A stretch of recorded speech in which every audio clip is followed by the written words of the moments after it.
नमस्कार, मैं हूं निकिता और आप देख रहे हैं सत्यहिंदी.com। चलिए एक नजर डालते हैं अब तक की सुर्खियों पर। चुनाव आयोग ने पहले और दूसरे चरण की वोटिंग के आंकड़े कल मंगलवार को जारी कर दिए हैं। आयोग की ओर से जारी विज्ञप्ति में कहा गया है कि आम चुनाव 2024 के पहले चरण में 66.14% और दूसरे चरण में 66.71% मतदान दर्ज किया गया। बता दें कि लोकसभा चुनाव के पहले चरण में 102 लोकसभा क्षेत्रों के लिए 19 अप्रैल को वोट डाले गए थे, जबकि दूसरे चरण में 88 लोकसभा सीटों के लिए 26 अप्रैल को मतदान हुआ था। लोकसभा चुनाव के लिए कांग्रेस ने कल मंगलवार को अपने 4 उम्मीदवारों की एक और लिस्ट जारी की है। इस लिस्ट में पार्टी ने हिमाचल प्रदेश की 2, एक हरियाणा और एक महाराष्ट्र की लोकसभा सीट पर प्रत्याशियों के नाम का ऐलान किया है। हिमाचल प्रदेश की कांगड़ा सीट से आनंद शर्मा और हमीरपुर से सतपाल रायजादा को टिकट दिया गया है, तो वहीं हरियाणा की गुरुग्राम सीट से राज बब्बर और महाराष्ट्र की मुंबई नॉर्थ से भूषण पाटिल कांग्रेस के उम्मीदवार हैं।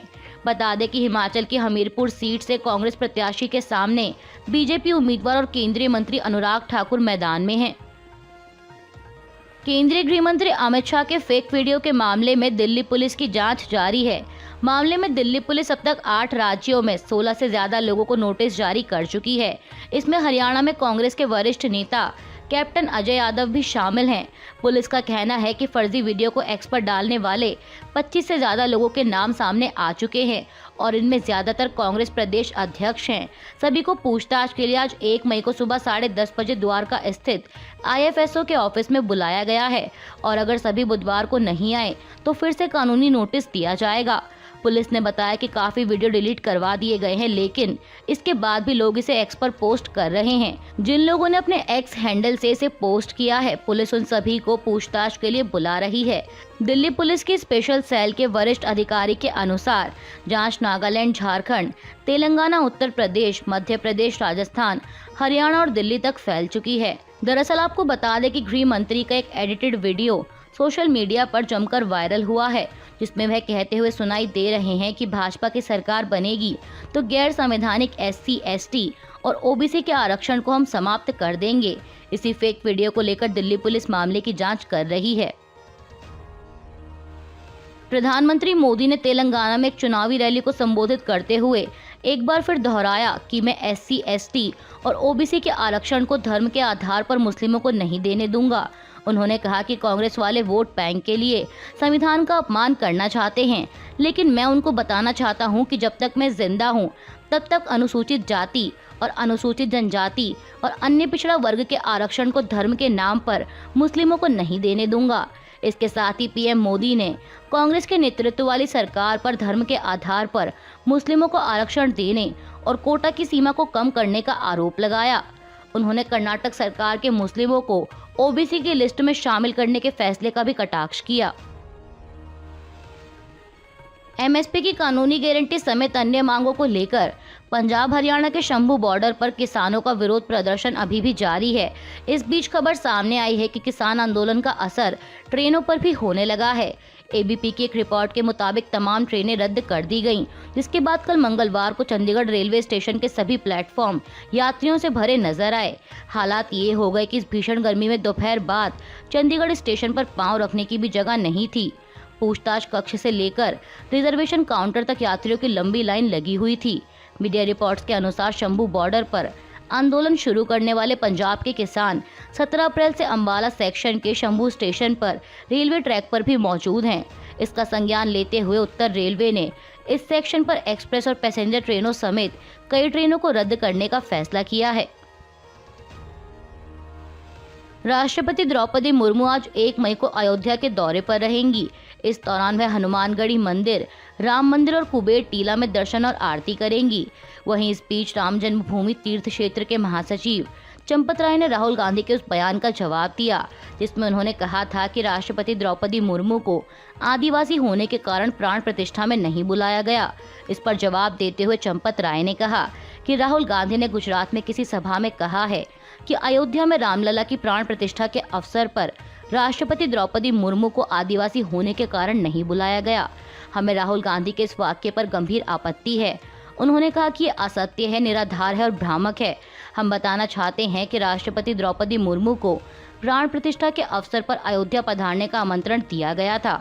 इसके साथ साथ अनुसूचित जाति, अनुसूचित जनजाति, अन्य पिछड़ा वर्ग और अत्यधिक गरीब ऐसे समाज के तमाम लोगों को आमंत्रित किया गया था। पश्चिम बंगाल की मुख्यमंत्री ममता बनर्जी लगातार नागरिकता संशोधन कानून का विरोध करती आ रही हैं। वहीं अब अमित शाह ने उन पर पलटवार करते हुए कहा कि ममता बनर्जी की सरकार सीएए का विरोध कर घुसपैठियों का समर्थन कर रही है। उन्होंने कहा कि बंगाल में सबसे बड़ा मुद्दा घुसपैठ का है।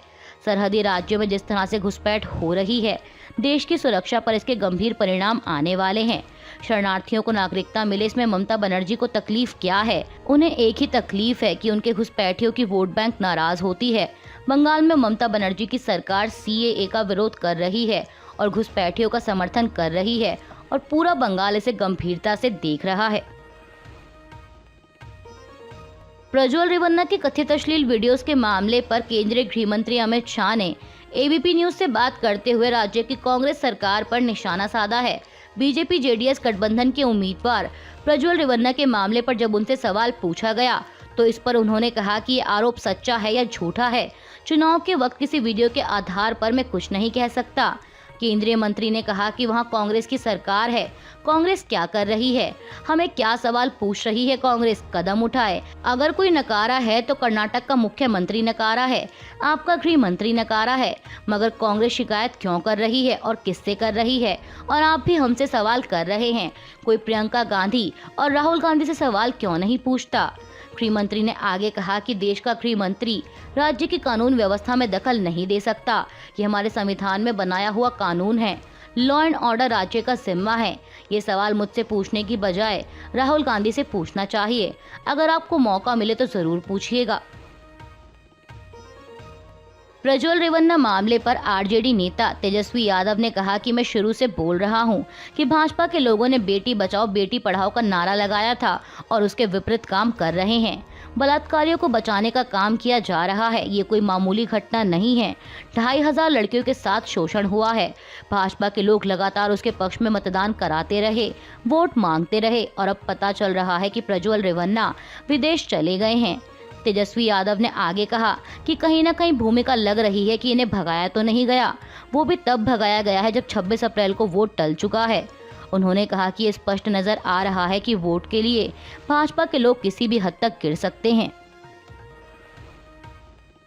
देश के चुनावी माहौल में जारी राजनीतिक बयानबाजी के बीच तृणमूल कांग्रेस के महासचिव अभिषेक बनर्जी ने कहा कि आज भाजपा के नेता व उत्तर प्रदेश के मुख्यमंत्री योगी आदित्यनाथ बीरभूम में आकर इसे बीरभूमि कह रहे थे।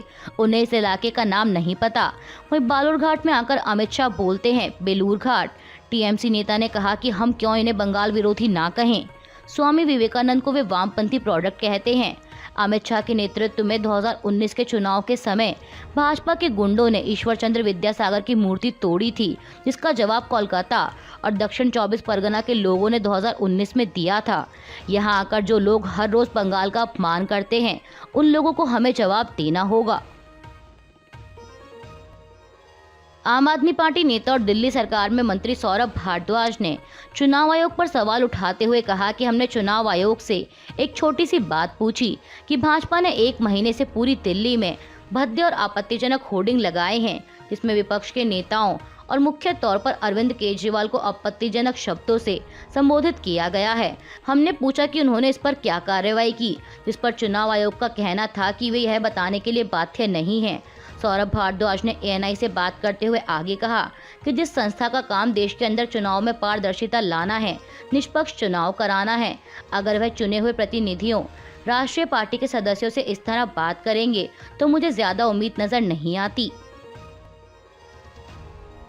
हमास और इजराइल में जारी युद्ध को लेकर जहां एक तरफ युद्ध विराम और बंधकों की रिहाई के लिए प्रयास लगातार जारी हैं, तो वहीं इस बीच इजरायली प्रधानमंत्री बेंजामिन नेतन्याहू ने कहा है कि हमास के साथ संघर्ष विराम वार्ता की परवाह किए बिना इजराइल दक्षिणी गजा शहर रफा पर हमला करेगा। मीडिया रिपोर्ट्स के मुताबिक बंधकों के परिवार वालों के साथ एक बैठक के दौरान नेतन्याहू ने कहा कि समझौता हो या ना हो, लेकिन वे हमला करेंगे। बता दें कि रफा पर इजरायली हमले को लेकर अमेरिका भी चेतावनी दे चुका है। अमेरिका ने कहा है कि रफा पर इजराइल का हमला लक्ष्मण रेखा को लांघने की तरह होगा। आईपीएल 2024 का 48वां मैच कल मंगलवार को मुंबई इंडियंस और लखनऊ सुपर जायंट्स के बीच खेला गया। इस मैच में लखनऊ ने 4 विकेट से जीत दर्ज की है। मुंबई की टीम ने पहले बल्लेबाजी करते हुए 20 ओवर में 7 विकेट के नुकसान पर 144 रन बनाए थे, जिसका पीछा करने मैदान में उतरी लखनऊ की टीम ने 19.2 ओवर में 6 विकेट खोकर इस लक्ष्य को हासिल कर लिया और 4 बॉल शेष रहते इस मैच में जीत दर्ज की। अभी के लिए बस इतना ही। बाकी की खबरों के लिए जुड़े रहिए सत्यहिंदी.com के साथ।